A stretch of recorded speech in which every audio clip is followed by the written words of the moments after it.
Oke, kawan-kawan semuanya, Assalamualaikum warahmatullahi wabarakatuh. Seperti biasa, gue balik lagi di channel YouTube ini ya. Oke, untuk kesempatan kali ini, seperti biasa ya, gue ingin sedikit mengulas ya terkait dengan kasus ijazah Spanya Mukidi yang menurut gue nih memang harus terus disuarakan oleh masyarakat luas ya lewat media sosial apapun lah. Karena kasus ijazah Spanya Mukidi ini kan sebenarnya sudah merusak tatanan kehidupan kita berbangsa dan bernegara ya. Terutama istilahnya di saat ini ya, kondisi terkait dengan kasus ijazah Spanya Mukidi kan jelas-jelas sudah merusak konstitusi tertinggi kita, Undang-Undang Dasar 1945. Ya, jadi ini tidak bisa dibiarkan begitu saja lolos atau melenggang kangkung tanpa ada yang namanya proses hukum. Ya. Nah, gue yang sedikit ngebahas ini dari boleh bilang ya bahasan ringan aja ya. Sebenarnya kalau misalkan seseorang itu memang punya ijazah asli, ya, kemudian dia dituduh oleh orang lain itu punya ijazah aspal, kan sebenarnya mudah. Orang itu pasti tinggal menunjukkan ijazah aslinya saja, gitu ya. Tidak perlu ya istilahnya ngeluarin duit banyak, gitu. Nggak perlu yang namanya dibikin ribet, gitu ya.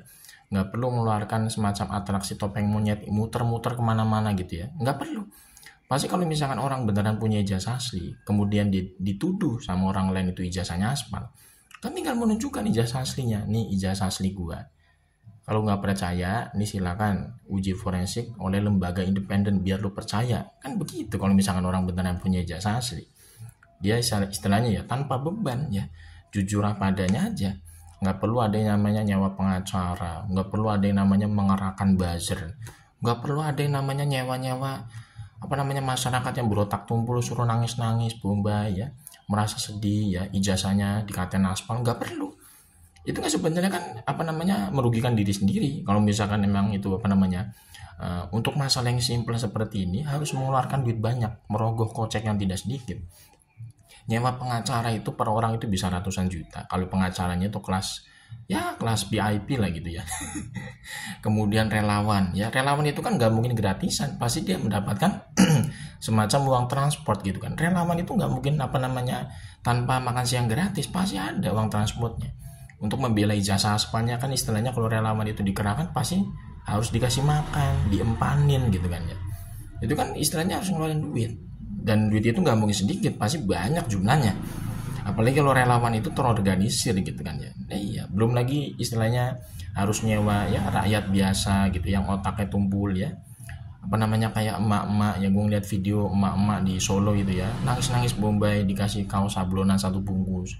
Dia merasa sedih kenapa Mukidi itu ijazahnya dikatain aspal. Lah orang-orang seperti itu kan istilahnya mendapatkan bayaran juga. Gak mungkin dia nangis-nangis bombay kayak gitu gratisan, itu gak mungkin.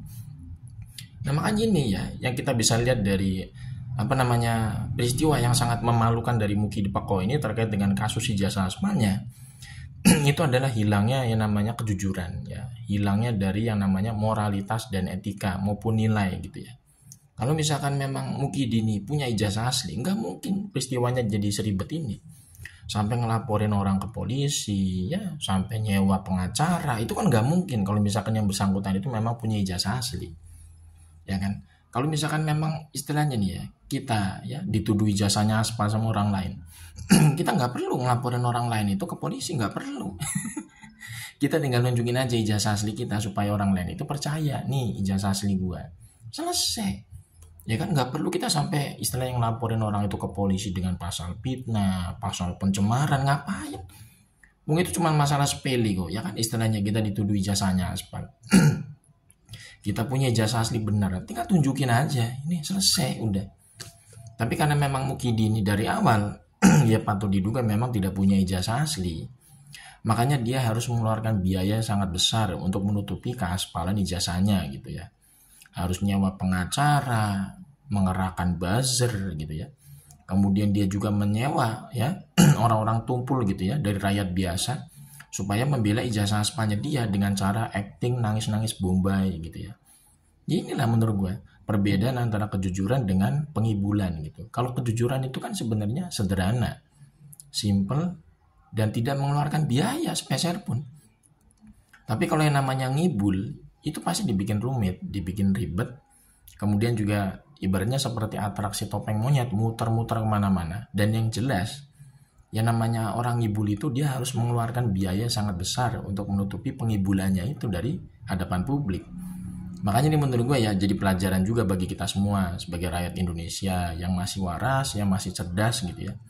Supaya kita itu ya jangan sampai mengikuti kepribadian atau tingkah laku dari Muki di Peko ini.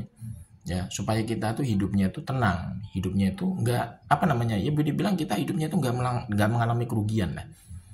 Makanya dengan cara apa? Dengan cara kita sebagai rakyat Indonesia itu yang jujur ya, kemudian juga menjaga yang namanya integritas kita sebagai warga negara.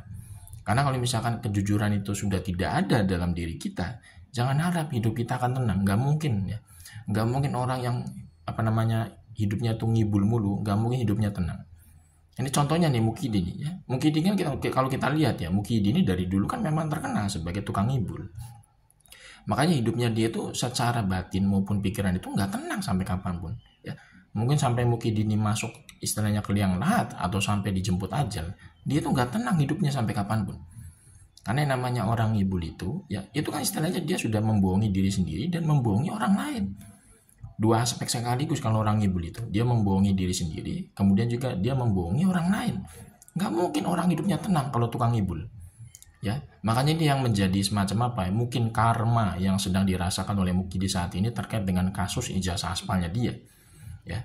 Makanya sampai kapanpun ini Mukidi ini tetap nggak tenang sampai kapanpun ya, kita perhatikan saja nanti sampai akhir hayatnya.